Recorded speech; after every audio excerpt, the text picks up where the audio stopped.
I'd like to start by offering condolences to all the people who died in the fire incident at Firework Factory Unit yesterday. என் அருமை நண்பர்களே, இன்றைய தினம் சிவகாசி பட்டாசு தொழிற்சாலை விபத்திலே உயிர் நீத்த 23 தொழிலாளர்களுக்கு நம்முடைய அஞ்சலியை முதலில் செலுத்த நான் ஆசைப்படுகிறேன். Some years ago, I walked on the Bharat Jodo Yatra from Kanyakumari to Kashmir. சில ஆண்டுகளுக்கு முன்பு வரலாற்று புகழ்மிக்க எனது பாரத் ஜோடா யாத்திரையை காஷ்மீரிலிருந்து துவங்கி கன்னியாகுமரியிலிருந்து துவங்கி காஷ்மீரிலே முடித்தேன். And the idea of the yatra was to unite the country.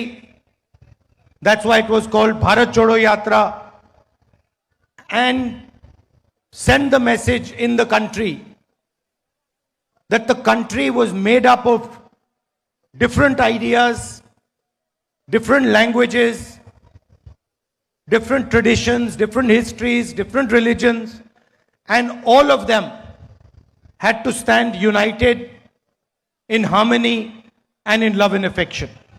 என்னுடைய யாத்திரையினுடைய முக்கிய நோக்கம் நாடு முழுவதும் மக்கள் மத்தியிலே ஒற்றுமையை விதைப்பது என்பதுதான்.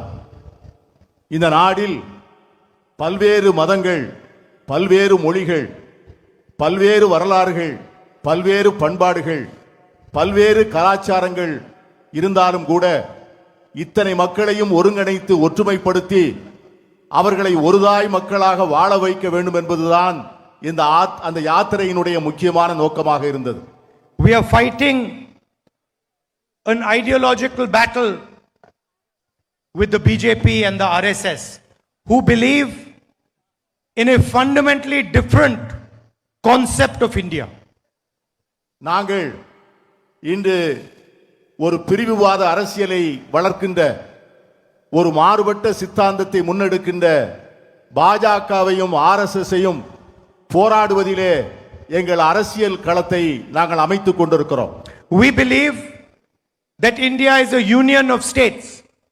In the constitution, it is clearly stated, India, that is Bharat, is a union of states. And what this means is that all states, all languages, all traditions should be treated equally. எங்களை பொறுத்தவரை India என்பது மாநிலங்களுடைய ஒன்றியம். இந்திய அரசியல் சாசன சட்டம் அப்படித்தான் இந்த நாட்டை அமைத்திருக்கிறது. பல்வேறு மாநிலங்களிலே இருக்கின்ற பல்வேறு மொழி பேசுகின்ற மக்கள், அவருடைய கலாச்சாரங்கள், அவருடைய பின்னணிகள் இவ்வளவையும் போற்றி பாதுகாக்கக்கூடிய அமைப்பாகத்தான் எங்கள் அரசியல் இருக்க வேண்டும் என்று நாங்கள் விரும்புகிறோம். For us, every single state, no matter how big or small, is equally important.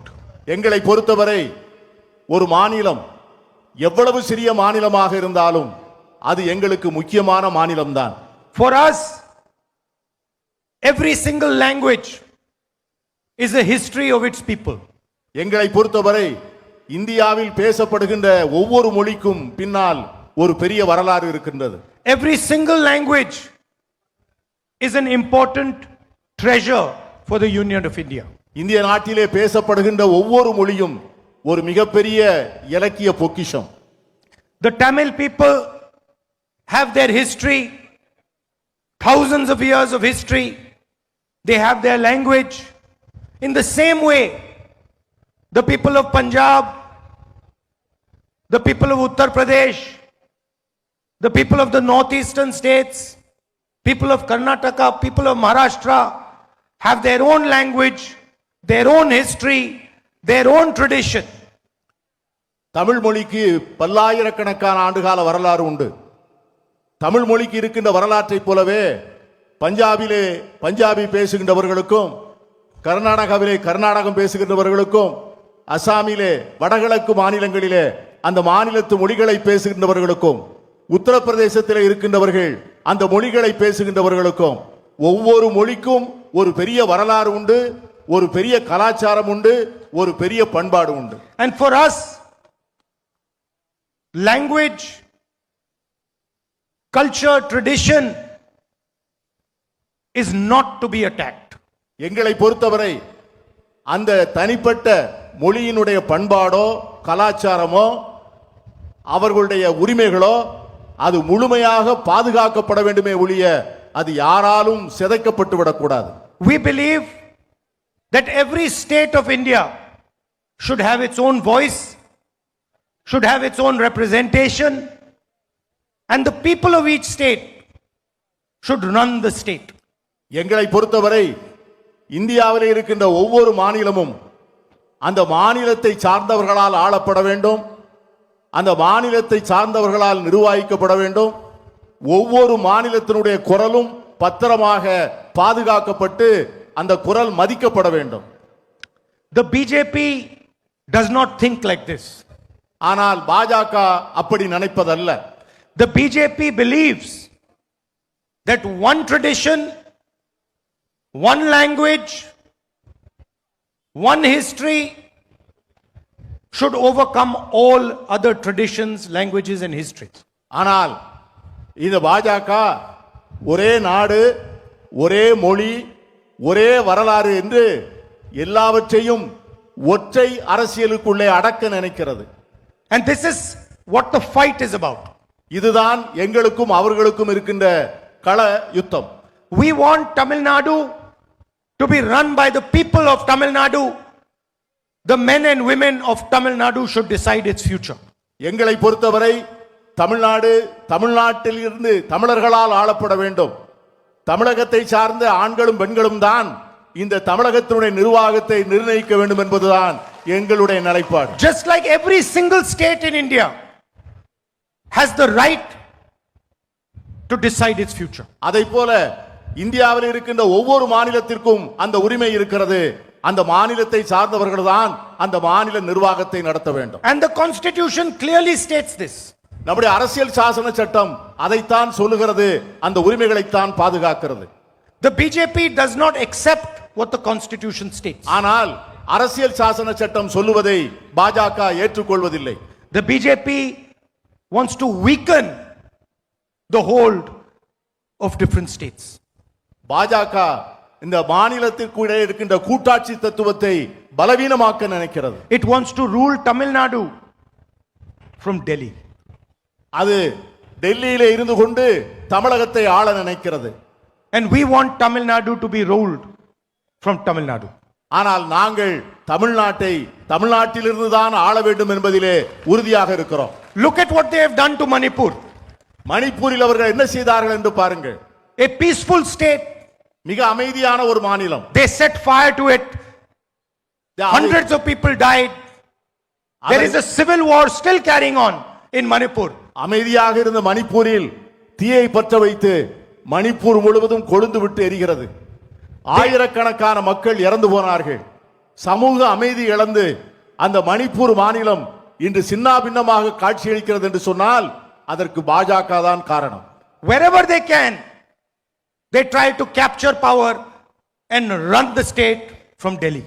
எங்கெல்லாம் வாய்ப்பு இருக்கிறதோ அங்கெல்லாம் அதிகாரத்தை கைப்பற்றி கொண்டு பீண்டு பிறகு டெல்லியிலிருந்து அந்த பகுதியை ஆள நினைக்கிறார்கள். Now they do not have the courage to say this to the people of Tamil Nadu directly. ஆனால் இதை தமிழ் மக்களிடம் நேரடியாக சொல்வதற்கு அவர்களுக்கு தைரியம் இல்லை. So what have they done? They have captured one of the glorious political parties of Tamil Nadu. அதற்காக அவர்கள் என்ன செய்தார்கள் என்று சொன்னால் ஒரு பெரிய வரலாற்றை உடைய ஒரு இயக்கத்தை அவர்கள் இப்பொழுது கைவசப்படுத்தி இருக்கிறார்கள். The AIDMK played a historic role in Tamil Nadu's progress. அனைத்து இந்திய அண்ணா திராவிட முன்னேற்ற கழகம் தமிழ்நாட்டினுடைய வளர்ச்சியிலே ஒரு மிகப்பெரிய பங்காற்றி இருக்கிறது என்பதை நான் மறுக்கவில்லை. There were leaders in the AIDMK who truly represented the people of Tamil Nadu. அனைத்து இந்திய அண்ணா திராவிட முன்னேற்ற கழகத்திலே தமிழகத்தை உண்மையாகவே பிரதிநிதித்துவப்படுத்திய பிரதிபலித்த தலைவர்கள் இருந்தார்கள் ஒரு காலத்தில். But today the AIDMK is a hollow shell. ஆனால் இன்று இருக்கின்ற அண்ணா திராவிட முன்னேற்ற கழகம் என்பது ஒரு வெற்று கூடாக மாறி போயிருக்கிறது. It has now become the instrument of the BJP to enter Tamil Nadu. தற்போது அதிமுக பிஜேபி தமிழகத்துக்கு நுழைவதற்கான கருவியாக மாறி போயிருக்கிறது. The leadership of the AIDMK has surrendered to the BJP because of their corruption. Anna Dravida Munnetra கழகத்தினுடைய இன்றைய தலைவர்கள் ஊழலில் திளைத்த காரணத்தினால் இன்று மோடி அரசிடம் முழுமையாக சரணாகதி அடைந்திருக்கிறார்கள். And the RSS is planning, is trying to rule Tamil Nadu by proxy. RSS இயக்கம் தமிழகத்தை பினாமிகளை வைத்து ஆட்சி செய்வதற்கான முயற்சிகளை மேற்கொண்டிருக்கிறது.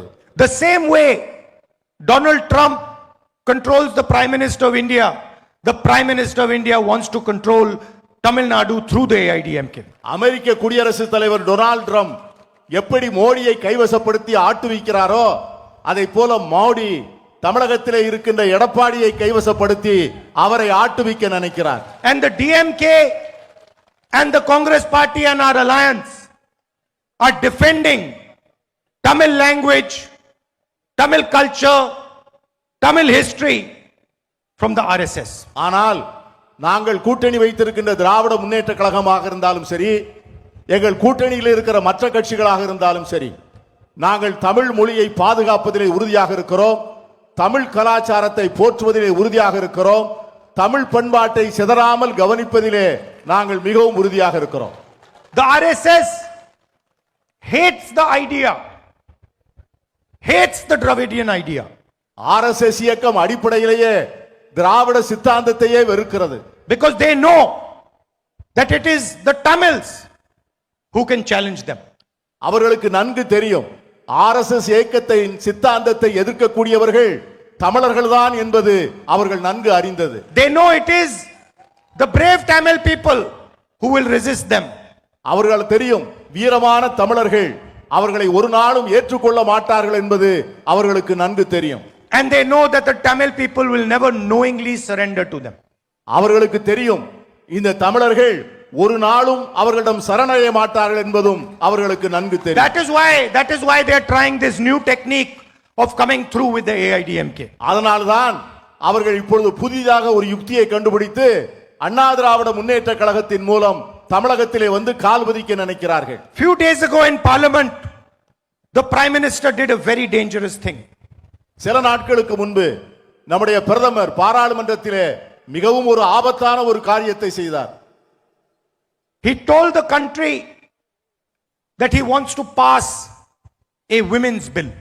இந்த நாட்டு மக்களிடம் அவர் என்ன சொன்னார் என்று சொன்னால் மகளிருக்கான இடஒதுக்கீடை வழங்க போகிறேன் என்று சொன்னார்.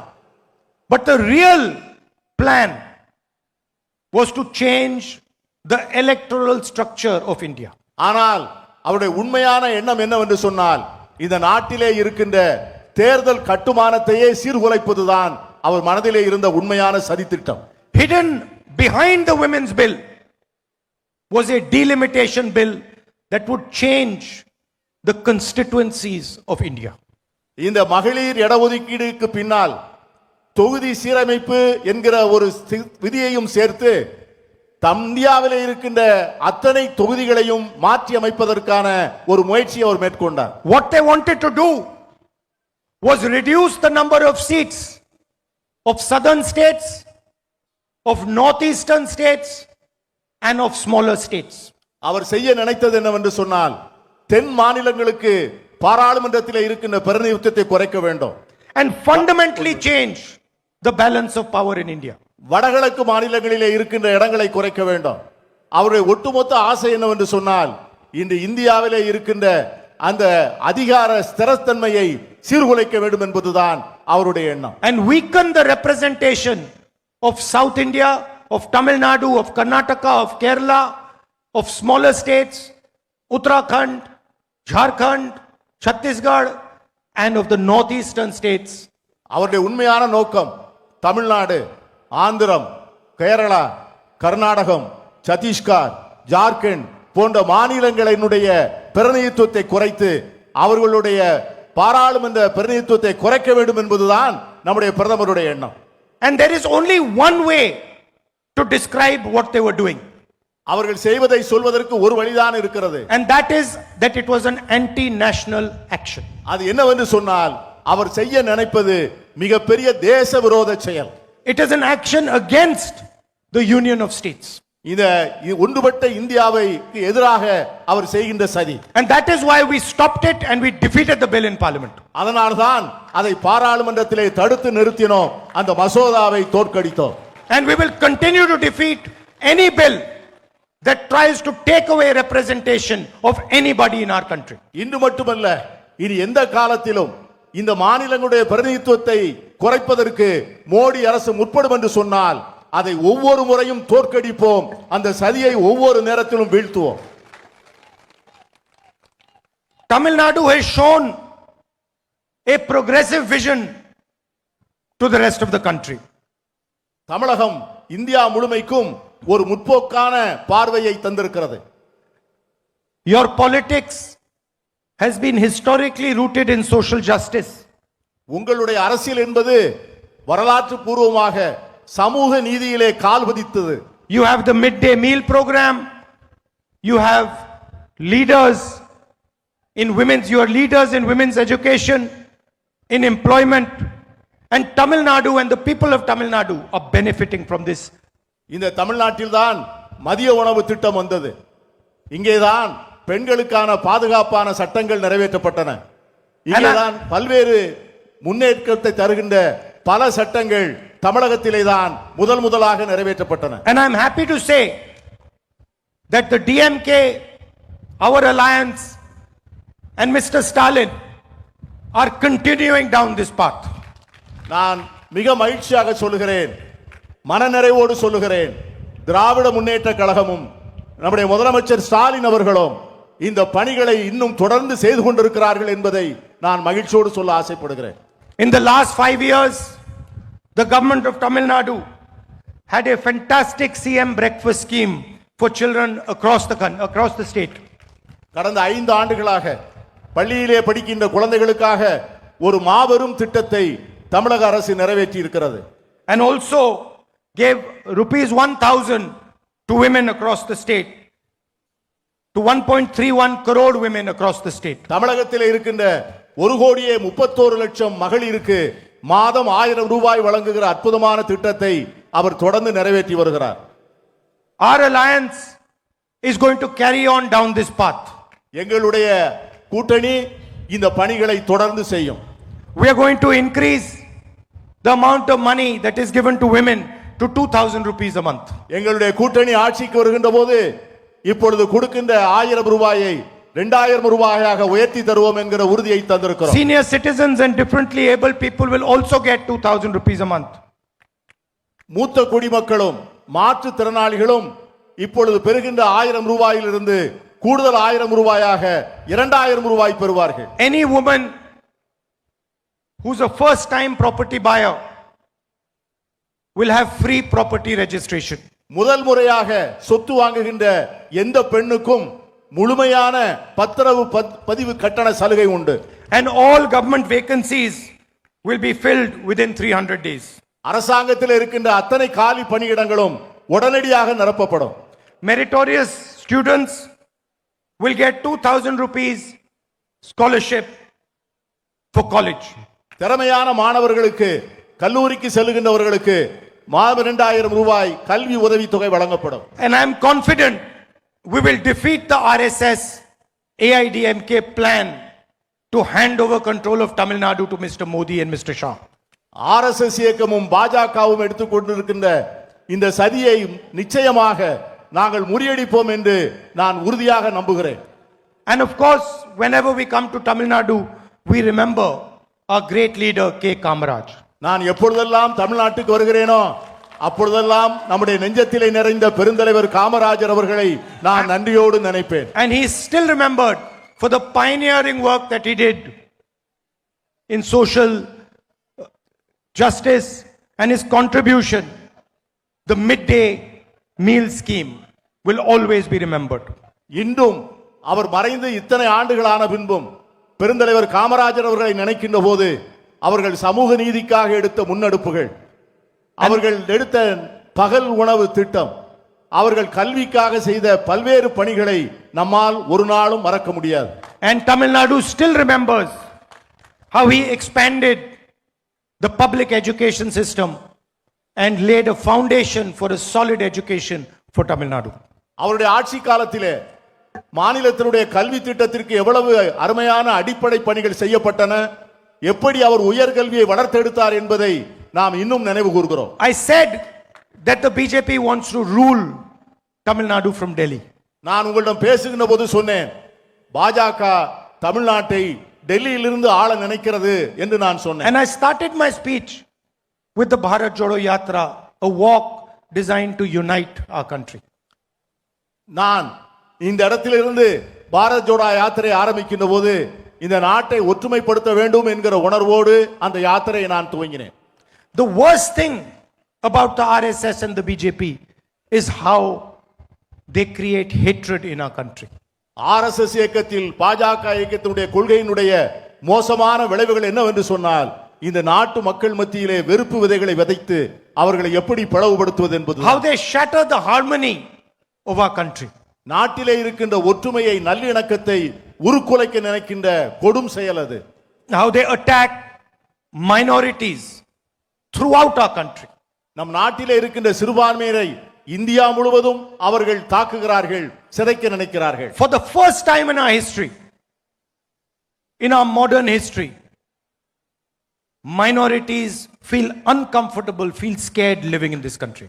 நம்முடைய வரலாற்றில் முதல் முறையாக சிறுபான்மை மக்கள் தாங்கள் பாதுகாப்பில்லாத ஒரு வாழ்க்கை வாழ்கிறோமோ என்கிற அச்ச உணர்வை பெற்றிருக்கிறார்கள். Whether you're a Christian or a Muslim or a Sikh or a Adivasi, you are attacked, vilified, and violence is carried out against you. நீங்கள் கிறிஸ்தவராக இருக்கலாம், இஸ்லாமியராக இருக்கலாம், சீக்கியராக இருக்கலாம், பழங்குடி வகுப்பினராக இருக்கலாம், ஆனால் உங்களை எல்லாம் தேடி தேடி உங்களுடைய உரிமைகளை பறித்து உங்கள் மேலே வன்முறையை ஏவி விட்டு இந்த நாட்டில் வெறுப்பு விதைகளை வளர்க்க நினைக்கிறார்கள் அவர்கள். Sisters are attacked in Chhattisgarh. An entire state has been burnt and people are made to feel scared to live in India. Chhattisgarh மாநிலத்திலே கன்னியாஸ்திரிகளை அவர்களை கொடுமைப்படுத்தி அவர்கள் மீது வன்முறை ஏவி விட்டு அந்த மாநிலத்தில் முழுவதும் பதற்றத்தை விதைத்திருக்கிறார்கள் இந்த கொடியவர்கள். And that is the single biggest reason that the BJP and the RSS have to be defeated in this country. அந்த ஒரு காரணத்திற்காகவே இந்த ஆர்எஸ்எஸ்ஸையும் பாஜகவையும் தோற்கடிக்க வேண்டும். This country is not a hateful country. This country is a country of love and affection. It has always been a country of love and affection. இந்த நாட்டில் ஒரு நாளும் வெறுப்பு அரசியலை ஏற்றுக்கொண்டதில்லை. இந்த நாடு அன்பால் நிறைந்த நாடு, இந்த நாடு மனித நேயத்தால் நிறைந்த நாடு, இந்த நாடு ஒற்றுமை உணர்வால் நிறைந்த நாடு. இந்த சித்தாந்தத்தை தான் நாம் பாதுகாக்க வேண்டும். And the fight really is between the BJP ideology and the Congress ideology at the national level. இந்த தேசிய அளவிலே நடக்கிற அரசியல் களம் என்னவென்று சொன்னால், பாஜகவினுடைய தத்துவத்திற்கும் காங்கிரசினுடைய தத்துவத்திற்குமான அரசியல் யுத்த போராட்டம் தான். And the BJP knows that in the end it is the Congress ideology that is going to defeat them. BJP சார்ந்தவர்களுக்கு நிச்சயமாக தெரியும், இறுதியிலே காங்கிரஸ் கட்சியினுடைய தத்துவம் தான் வெற்றி பெறும் என்பதை அவர்கள் முழுமையாக அறிந்திருக்கிறார். They know it. அவர்களுக்கு தெரியும். And the Prime Minister does not sleep at night because he knows that in the end the Congress party is going to defeat him. பிரதம மந்திரி நன்றாக அறிவார், அவர் மனது அறியும், இறுதியிலே வெற்றி பெறப் போவது காங்கிரஸ் தான் என்பதை நம்முடைய பிரதமரே அறிவார். I'd like to thank all of you for coming here in this heat. It is always an honor and a pleasure for me to come to this great land. இந்த கொடிய வெயிலிலே நீங்கள் எனக்காக இங்கே வந்திருப்பதை பார்த்து நான் உள்ளபடியே நான் நெகிழ்ந்து போகிறேன். உங்களை பார்க்கின்ற போதெல்லாம் நான் மகிழ்ச்சி அடைகிறேன். உங்களை பார்க்கும் போதெல்லாம் நான் சந்தோஷப்படுகின்றேன். உங்கள் அன்புக்கு நான் நன்றியுடையவனாக இருக்கிறேன். Every Tamil person knows that we have a special relationship between myself and the Tamil people. தமிழ்நாட்டில் இருக்கின்ற ஒவ்வொரு தமிழனுக்கும் தெரியும், எனக்கும் தமிழர்களுக்கும் உள்ள தனிப்பட்ட உறவை தமிழ்நாட்டில் இருக்கின்ற அத்தனை தமிழர்களும் அறிவார்கள். And this relationship goes beyond politics. அது அரசியலுக்கு அப்பாற்பட்ட உறவு. This is a relationship of trust, of love and affection. இந்த உறவுக்கு அடிப்படை நாம் ஒருவருக்கொருவர் வைத்திருக்கின்ற மரியாதை, நாம் ஒருவர் மேல் ஒருவர் கொண்டிருக்கின்ற அன்பு, நாம் ஒருவர் மேல் கொண்டிருக்கின்ற பாசம், புரிதல். And you have shared this relationship with my grandmother, with my father. நீங்கள் என்னுடைய பாட்டி அன்னை இந்திரா காந்தி மீது உங்கள் பாசத்தை கொட்டினீர்கள். என் தந்தை ராஜீவ் காந்தி மீது பாசத்தை கொட்டினீர்கள். இப்பொழுது என் மீது பாசத்தை கொட்டுகிறீர்கள். And it is something that I value. இதை நான் ஒவ்வொரு நாளும் என் மனதில் வைத்து அதை மதிப்பிட்டு ஒவ்வொரு நாளும் அந்த அன்பை போற்றி வருகிறேன். How the Tamil people feel, whether they are happy or not, these are fundamental things for me. நான் தமிழக மக்களுக்கு சொல்வேன், அரசியல் என்பது அடுத்து வருவது. ஆனால் உங்கள் மேல் நான் வைத்திருக்கிற அன்பு, என் அடிப்படையான அன்பு, அது மாறாத அன்பு, என் நெஞ்சில் நிறைந்த அன்பு. And I want you to know that I might not have been born in this state, but I will defend Tamil language, Tamil culture, Tamil history, Tamil tradition till I am alive. நான் தமிழனாய் பிறக்கவில்லை என்பது உண்மைதான்.